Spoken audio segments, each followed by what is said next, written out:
Welcome to KVR news 9 bulletin. ముందుగా headlines చూద్దాం. నేటి నుంచి పట్టణంలో 144 సెక్షన్ తొలగింపు. రాష్ట్ర రవాణా శాఖ మంత్రి మండిపల్లి రాంప్రసాద్ రెడ్డి.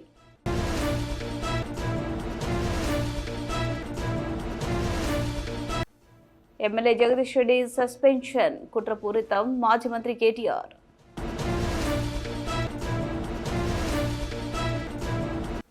పాలేరు రిజర్వాయర్ సందర్శించి క్షేత్రస్థాయిలో రైతులతో కలిసి పొలాల్లో పంటలను పరిశీలించిన జిల్లా కలెక్టర్.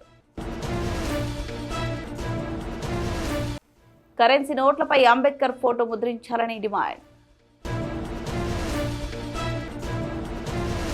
అన్నమయ్య జిల్లా రాయచోటి పట్టణం మత సామరస్యానికి ప్రతీకని పట్టణంలోని హిందూ ముస్లింల ఎప్పటికీ సోదర భావంతో మెలగాలని రాష్ట్ర రవాణా యువజన క్రీడా శాఖ మంత్రి మండిపల్లి రాంప్రసాద్ రెడ్డి పేర్కొన్నారు. రాయచోటి పట్టణంలోని కలెక్టర్ ఛాంబర్ నందు రాష్ట్ర రవాణా యువజన క్రీడా శాఖ మంత్రి మండిపల్లి రాంప్రసాద్ రెడ్డి, జిల్లా collector Sridhar Chamakuri, SP Vidyasagar Naidu, joint collector ఆదర్శ రాజేంద్రన్ లతో కలిసి హిందూ ముస్లిం సోదరులతో ప్రెస్ మీట్ కమిటీ సమావేశం నిర్వహించారు. అనంతరం మంత్రి మండిపల్లి రాంప్రసాద్ రెడ్డి పాత్రికేయులతో మాట్లాడుతూ రాయచోటి పట్టణంలోని గాంధీ బజార్ నందు మిర్చి 4వ తేదీ సాయంత్రం జరిగిన పరిణామాల వల్ల జిల్లాలోనే కాకుండా రాష్ట్ర వ్యాప్తంగా కొన్ని అపోహలు తలెత్తుతున్నాయన్నారు. అన్నదమ్ముల్లా కలిసిమెలిసి జీవించే ప్రజల మధ్య కొన్ని వర్గాల వల్ల మార్చి 4వ తేదీన సాయంత్రం చిన్న గొడవ జరిగిందని, అప్పటి నుంచి పట్టణంలో పోలీసు యంత్రాంగం చిత్తశుద్ధితో పనిచేసి వారం రోజులు ఎటువంటి ఘర్షణలు జరగకుండా ప్రజలు ప్రశాంత వాతావరణంలో ఉండేందుకు పకడ్బందీ చర్యలు చేపట్టడం జరిగిందన్నారు. అందరూ కలిసిమెలిసి ఉండే వాళ్ళ మధ్య కొన్ని అపోహలు సృష్టించడం వల్ల కొందరి వల్ల అయింది కాబట్టి దాన్ని పోలీసులు అయితేనే ప్రభుత్వం అయితేనే చిత్తశుద్ధితో ఈ వారం రోజులు పనిచేసింది కాబట్టి ఈరోజు రాయచోట్లో శాంతి భద్రతలు అదుపులో ఉన్నాయి. అలాగే ప్రజలు కూడా ఎక్కడ సమస్య లేకుండా వ్యాపారాలు చేసుకుంటూ వాళ్ళ జీవనం సాగిస్తూ ఉన్నారు. ముఖ్యంగా కూటమి ప్రభుత్వం ఏర్పాటైన తర్వాత మీరే చూస్తున్నారు, ఎక్కడ శాంతి భద్రతలకు విఘాతం కల్పించకుండా ఏ చిన్న సమస్యలు తలెత్తినా కూడా సమన్వయంతో జిల్లా యంత్రాంగం అయితేనే పోలీస్ సిబ్బంది అయితే పనిచేస్తూ వచ్చింది. మొన్న జరిగిన ఇన్సిడెంట్లో ఏ వర్గాలు ఏ కులాలకు సంబంధించిన పాత్ర అంటే నేను చెప్పేది ఏంటంటే ముఖ్యంగా ఎవరో ఇది చేయాలని చేసింది కాదు. దీంట్లో కొందరు అల్లరిమూకల వల్ల ఆ రోజు జరిగిన సంఘటన అయితే బాధాకరం. దాన్ని ఇక్కడున్న పోలీస్ యంత్రాంగం ఎస్పీ గారి నేతృత్వంలో ఎదుర్కోవడం జరిగింది. పొద్దున్నేకే ఆ రోజు సాయంత్రం ఇన్సిడెంట్ జరిగితే మరుసటి రోజు పొద్దున్నేకే టోటల్గా లా అండ్ ఆర్డర్ కంట్రోల్లోకి రావడము, వ్యాపారస్తులు వ్యాపారం చేసుకోవడం, రాయచోటి చుట్టుపక్కల ఉన్న పల్లెలలో కానీ రాయచోటి పట్టణంలో కానీ ఎక్కడ శాంతి భద్రత విఘాతం కల్పించకుండా ఎవరి పనులు వాళ్ళు చేసుకోవడం జరుగుతూ వస్తూ ఉంది. ముఖ్యంగా మన నియోజకవర్గ ప్రజలకు రాయచోటి పట్టణంలో నివసించే హిందూ ముస్లిం సోదరులను నేను చేతులు జోడించి ఒకటే అడుగుతున్నా. గత 40 సంవత్సరాల నుంచి రాయచోటి పట్టణము ఎదిగే కొద్దీ ఇక్కడ శాంతి భద్రతలు కానీ ఇంకో విషయంలో కానీ ఎప్పుడు నేనైతేనే మా కుటుంబ సభ్యులైతేనే ఎప్పుడు ఆలోచించబడలేదు. ఎప్పుడు రాయచోటిలో ఉన్న ప్రాంత ప్రజల కోసం పనిచేసినాం. ఈరోజు నేను శాసనసభ్యునిగా మంత్రిగా ఉన్నప్పుడు కూడా నిన్న జరిగిన సంఘటనలో నేను ఎస్పీ గారితోనైతేనే కలెక్టర్ గారితోనైతేనే రాష్ట్రంలో ఉన్న పోలీస్ అధికారులతో అలాగే సీఎంఓతో మాట్లాడడం జరుగుతూనే వచ్చింది. ఈ వారం రోజుల్లో కూడా నేను పోలీస్ వారిని కూడా కోరడం ఒకటే జరిగింది, ఎవరైతే ఈ సంఘటనలో బాధ్యులు ఉంటారో ఈ సంఘటనలు కారకులు ఉంటారో వాళ్ళని మాత్రమే చర్యలు తీసుకోండి తప్పక ఎవరు సంబంధం లేకుండా అనామకులపై కేసులు కానీ వాళ్ళని హింసించడం కానీ అలాంటివి ఎక్కడా జరగలేదు. ఈరోజు ఎవరో కొందరు స్వార్థం కోసం పని కట్టుకొని సోషల్ మీడియా గ్రూపుల్లో చేసిన దుష్ప్రచారాలే తప్పక రాయచోటి ప్రజలు ఐక్యతగా ఉన్నారు, సమన్వయంతో ఉన్నారు, అందరూ కలిసిమెలిసి ఉన్నారు. ఈరోజు ఏ వర్గం అయితే ఈరోజు పండగ పర్వదినాలు జరుపుకుంటా ఉందో ఉపవాసాలు జరుపుకుంటారో వాళ్ళల్లో కూడా 99.99% జనాలు కూడా ఇక్కడ జరిగింది ఎవరో కొందరు వల్లే తప్పక అందరూ దీనికి బాధ్యత కాదని వాళ్ళ నోటి విండే వినబడతా ఉందంటే ఒకసారి మీరు అందరూ అర్థం చేసుకోవాలా. నేను ఒకటే కోరుకుంటున్నా, రాయచోట్లో 2 వర్గాల మధ్య ఉన్న ప్రేమ అభిమానాలు ఎక్కడికి పోవు, కలిసిమెలిసే ఉంటాం. దీనికి ఇక్కడ లోకల్ శాసనసభ్యునిగా, మంత్రిగా, అలాగే కూటమి ప్రభుత్వం నుంచి ఇక్కడి నుంచి నేను మంత్రిగా ఉన్నాను కాబట్టి మా పార్టీ తరఫున అనుకోండి, అలాగే కూటమిలో ఉన్న మిగతా 2 పార్టీల తరఫున ఒకటే భరోసా ఇస్తున్నాం. ఎక్కడ ఏ విధమైన సమస్య లేకుండా రాయచోటిని ముందుకు తీసుకొని పోయేదానికి నా వంతు కృషి చేస్తాను. తప్పకుండా ఎవరైతే దీనికి బాధ్యులని తెలుస్తాదో వాళ్ళని చట్టపరంగానే పోలీస్ వాళ్ళని అప్పీల్ చేస్తున్నాను. వాళ్ళను మాత్రమే శిక్షించవలసిందిగా, వాళ్ళను మాత్రమే కేసులు పెట్టవలసిందిగా కోరుకుంటున్నా.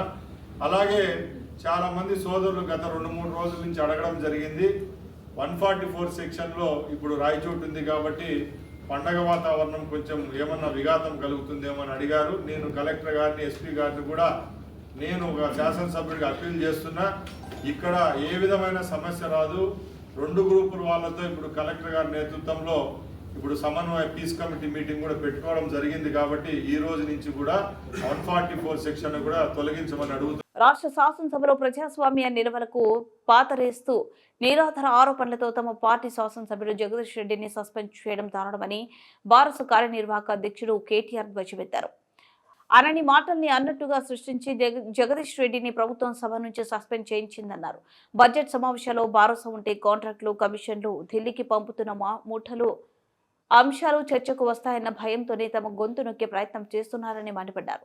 సస్పెన్షన్ కు వ్యతిరేకంగా గురువారం సాయంత్రం నెక్లెస్ రోడ్లోనే 125 అడుగుల అంబేద్కర్ విగ్రహం ఎదుట వారస ఎమ్మెల్యేలు, ఎమ్మెల్సీలతో కలిసి ఆయన బైఠాయించి నిరసన తెలిపారు. ప్రభుత్వానికి వ్యతిరేకంగా పెద్ద ఎత్తున నినాదాలు చేశారు.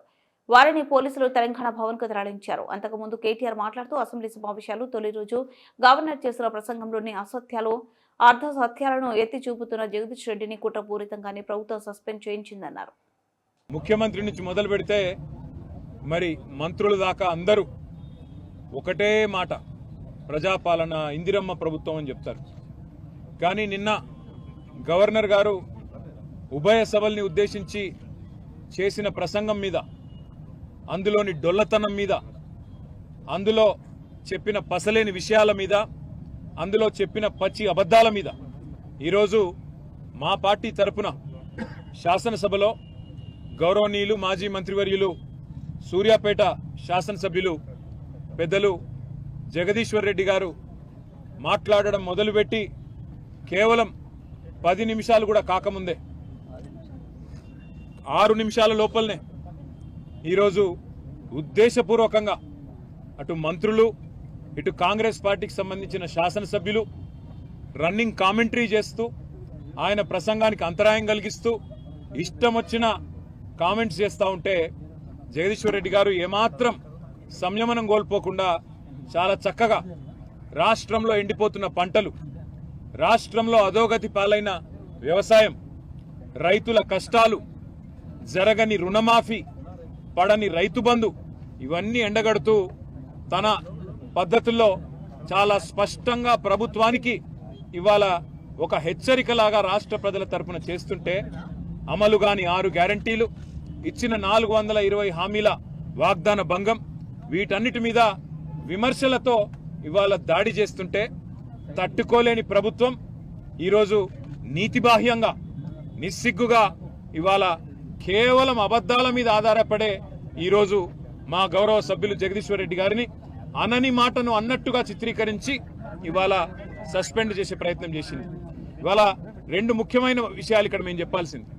జగదీశ్వర్ రెడ్డి గారు ఒక్కటంటే ఒక్క మాట కూడా, ఒక్క పదం కూడా అన్పార్లమెంటరీ మాట శాసనసభలో మాట్లాడలేదు. కేవలం అన్నది ఒకటే ఒక్క మాట.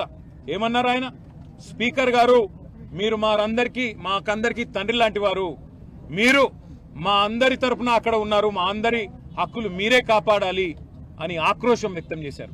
దాంతోపాటు ఎక్కడా కనీసం ఒక్క మాట కూడా స్పీకర్ గారిని అగౌరవంగా, పొరపాటున కూడా పెద్దలు జగదీశ్వర్ రెడ్డి గారు అనలేదు. కానీ ఇవాళ అనని మాటను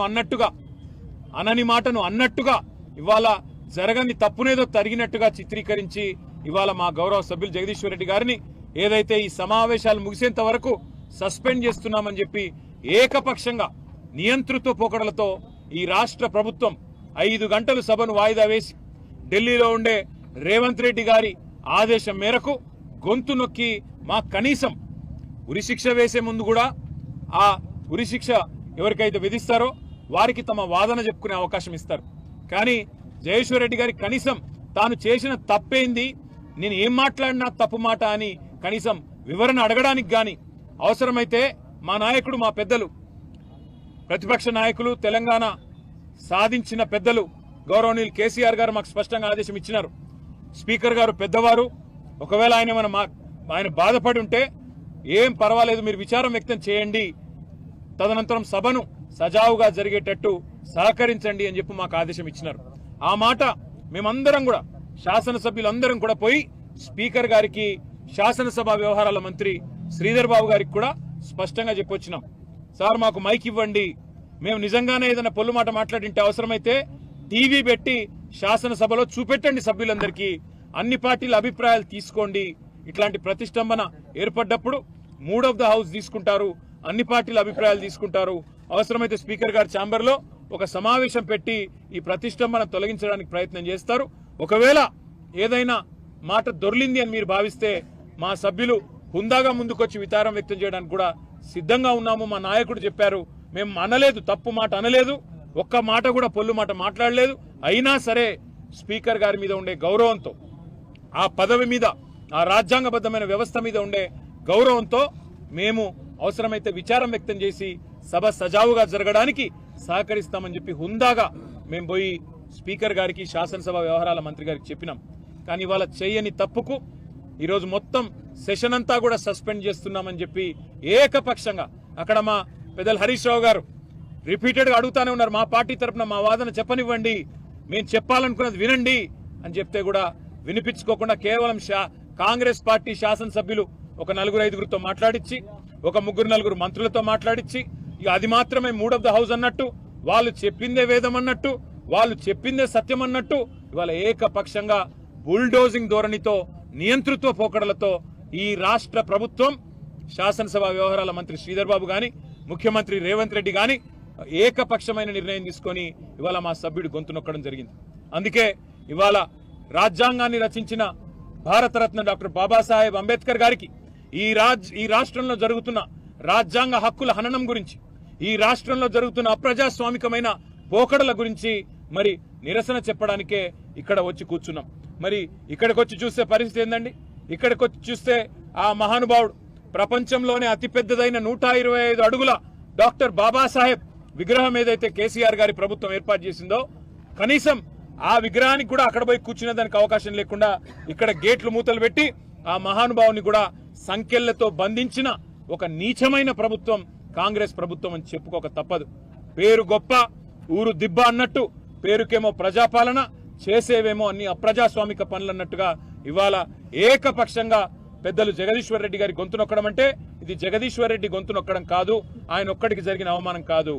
ఈ రాష్ట్రంలోని రైతాంగం తరపున, ఈ రాష్ట్రంలోని ఆడబిడ్డల తరపున నెలకు 2,500 రూపాయలు కావాలని గొంతు విప్పినందుకు, రాష్ట్ర రైతాంగం తరపున రుణమాఫీ జరగలేదు అని చెప్పి ప్రశ్నించినందుకు, రాష్ట్ర రైతాంగం తరపున ఎండుతున్న పంటల విషయంలో మా పార్టీ తరపున ప్రభుత్వాన్ని నిలదీసినందుకు, రాష్ట్ర పేదవాళ్ల తరపున పెంచని పెన్షన్ల గురించి, అమలు కాని 6 గ్యారంటీల గురించి, 420 హామీల గురించి ప్రశ్నించినందుకు తట్టుకోలేక ఈరోజు ప్రభుత్వం ఒక కుయుక్తితో మా సభ్యుడిని సస్పెండ్ చేసింది. అందుకే నిరసనగా మేమందరం కూడా ఇక్కడ కూర్చున్నాం.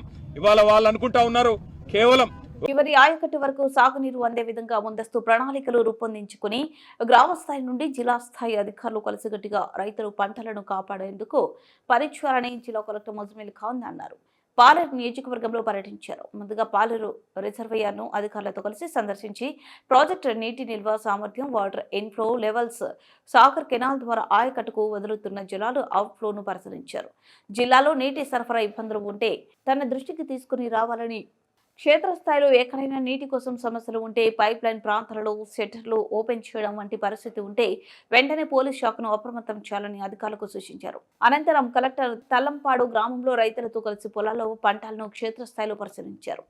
రైతులతో ముచ్చటించారు. సాగునీరు కష్టాలు ఏమైనా ఉన్నాయని అడిగి తెలుసుకున్నారు.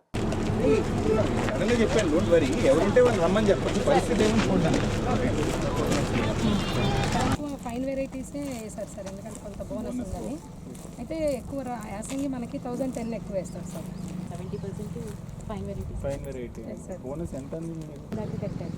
ఈ ఫ్యామిలీ స్ప్లిట్టింగ్ నంపేరు సరిగ్గా లేక ఇవన్నీ మనం వన్ వాళ్ళు బ్యాంక్కి పంపించి బ్యాంక్ నుంచి మళ్ళీ అకౌంట్ నెంబర్ ఎవాపరేటివ్ పెట్టుకుని డ్రాప్ రేట్ ఎంత స్వీట్ ఉంటుంది కదండి, మరి డే డ్రాప్ రేట్ ఎంత?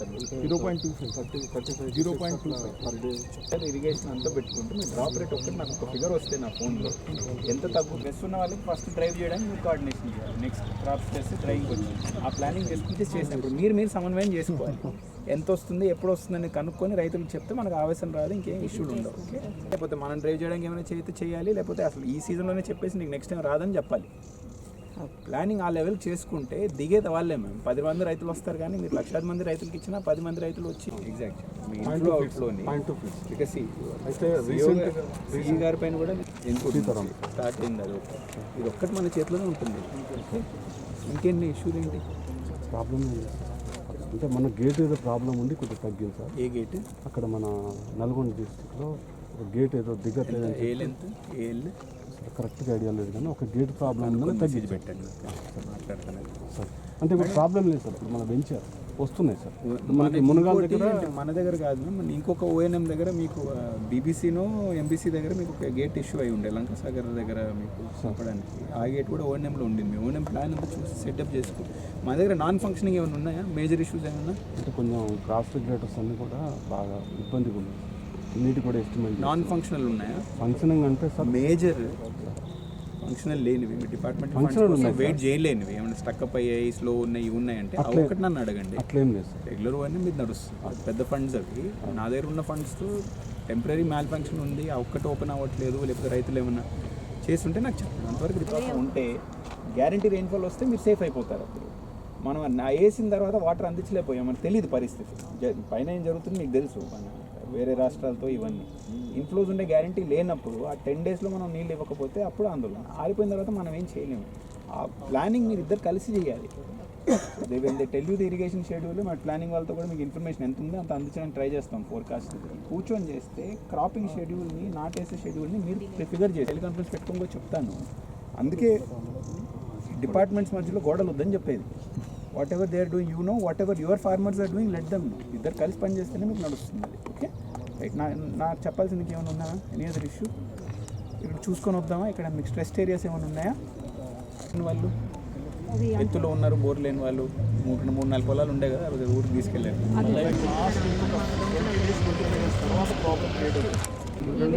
మీకు లాస్ట్ కోతలకు వచ్చేది ఏ పార్ట్ మ్యామ్ మీ డివిజన్లో? యాక్చువల్గా కొంచెం వాటర్, డ్రింకింగ్ వాటర్ ఏం జరుగుతుంది సార్? ఒక చిన్న కెనాల్ వస్తున్నాయి సార్. వాటర్ ముందు వాళ్ళు ఏం చేస్తున్నారు, ట్యాంపరింగ్ చేసేస్తున్నారు. వాళ్ళకి కావాల్సిన దానికంటే ఎక్సైజ్. అంబేద్కర్ ఫోటో ముద్రించాలని మార్చి 26న చెలో ఢిల్లీ ధూమ్ధామ్ కు కదలి రండి అంటూ బెర్రిపోతుల పరశురాం మాట్లాడుతూ అంబేద్కర్ ఫోటోను కరెన్సీ నోట్లపై ముద్రించాలని మార్చి 26న ఢిల్లీలో వందలాది కళాకారులచే ధూమ్ధామ్ నిర్వహిస్తున్నాం. ఈ న్యాయమైన డిమాండ్ లక్ష్య సాధనకై సంపూర్ణ మద్దతు ఇస్తూ ఈ యొక్క కార్యక్రమానికి రాజ్యసభ పార్లమెంటు సభ్యులు, రాజకీయ పార్టీల అధ్యక్షులు పాల్గొంటున్నారు. కనుక ప్రజలు, ప్రజాస్వామికవాదులు, కవులు, కళాకారులు పాల్గొనాలని కరెన్సీపై అంబేద్కర్ ఫోటో సాధన సమితి జాతీయ అధ్యక్షులు బెర్రిపోతుల పరశురాం పిలుపునిచ్చారు. 1927 ఏర్పడిన సైమాన్ కమిషన్ ఇది వాస్తవాన్ని గ్రహించి 1935 ఏప్రిల్ 1న రిజర్వ్ బ్యాంక్ ఆఫ్ ఇండియా ఏర్పడింది. అంటే అది అంబేద్కర్ కృషి వల్ల. నాడు అంబేద్కర్ లేకుంటే నేడు రిజర్వ్ బ్యాంక్ ఆఫ్ ఇండియా లేదన్నారు. ఆ మహనీయుని ఫోటోను కరెన్సీ నోట్లపై ముద్రించడం లేదు అంటే ఆయన విస్మరించడమే అని ఆవేదన వ్యక్తం చేశారు. ఆ గంట సేపు ప్రసంగిస్తే ఆ ప్రసంగంలో అంబేద్కర్ గారు పేరెత్తియాడు. ఏమంటాడంటే, మోహన్ దాస్ కరంచంద్ గాంధీ ఈ ఆర్బీఐ వేడుకలలో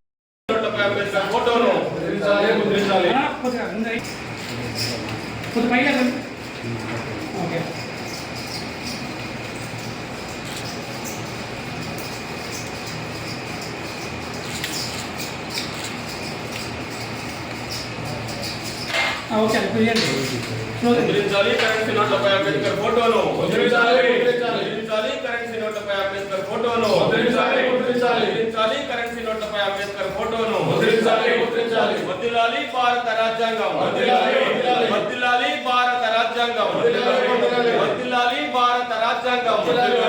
జై భీమ్. కొనసాగిస్తాం అంబేద్కర్ గారి ఆశయాలను.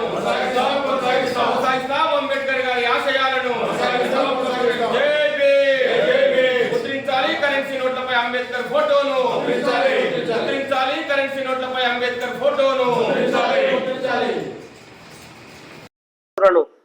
రాష్ట్ర మంత్రులను, ఎంపీలను, రాజ్యసభ సభ్యులను కలవడం వల్ల 16 మంది ఎంపీలు పార్లమెంట్ లో మాట్లాడడం జరిగింది. మొన్న జై భీమ్, జై అంబేద్కర్, భారత రాజ్యాంగం వర్ధిల్లాలని 17 మంది ఎంపీలు పార్లమెంట్ లో మాట్లాడడం జరిగింది. వాళ్ళందరికీ మేము విజ్ఞప్తి చేస్తున్నాం, 17 మంది ఎంపీలు మీరు భారత రాజ్యాంగం వర్ధిల్లాలని చెప్పారు కదా, జై భీమ్, జై అంబేద్కర్ అన్నారు కదా, మీరందరూ ఇది భుజాల మీద వేసుకొని పార్లమెంట్ లో మాట్లాడాలని మేము డిమాండ్ చేస్తున్నాం. అదే విధంగా ముఖ్యమంత్రులను కలిసాం, ముఖ్యమంత్రులను కలిస్తే ఇది న్యాయమైన డిమాండ్ అంటారు. ఆర్బీఐ గవర్నర్ కు లేఖ రాశాం, ఇది న్యాయమైన డిమాండ్ అంటారు. అదే విధంగా ఆర్థిక శాఖ లేఖ రాస్తే ఆర్థిక శాఖ నాణ్యాలు, కరెన్సీ ముద్రించినటువంటి వివరాల శాఖకు దీని మీద నిర్ణయం తీసుకోవాలని ఆర్థిక శాఖ లేఖ రాస్తుంది. అదేవిధంగా బండి సంజయ్కు లేఖ రాస్తే అతను ఆర్థిక శాఖకు లేఖ రాస్తాడు, గవర్నర్కి ఇస్తే గవర్నర్ ఆర్బీఐకి లేఖ రాస్తుంది. వీళ్ళందరూ కూడా ఏమంటారంటే ఇది న్యాయమైన డిమాండే, దీని మార్గదర్శకాలు చూడాలని చెప్తున్నారు. మార్గదర్శకాలు చూడాలి, దీన్ని వెయ్యాలంటున్నారు కదా, మరి ఎవరు అడ్డుపడుతుండ్రు అనే దాని మీదనే 19 సార్లు మేము ఢిల్లీలో ధర్నా చేశాం కదా, 20వ సారి ధర్నా చేయకుండా ఏం చేస్తున్నామంటే ఏ ఉద్యమమైనా. బులెటిన్ ముగించే హెడ్లైన్స్ మరోసారి. నేటి నుంచి పట్టణంలో 144 సెక్షన్ తొలగింపు. రాష్ట్ర రవాణా శాఖ మంత్రి మండిపల్లి రాంప్రసాద్ రెడ్డి.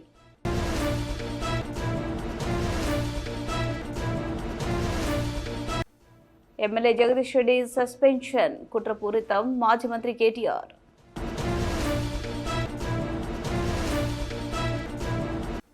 పాలేరు రిజర్వాయర్ సందర్శించి క్షేత్రస్థాయిలో రైతులతో కలిసి పొలాల్లో పంటలను పరిశీలించిన జిల్లా కలెక్టర్. కరెన్సీ నోట్లపై అంబేద్కర్ ఫోటో ముద్రించాలని డిమాండ్.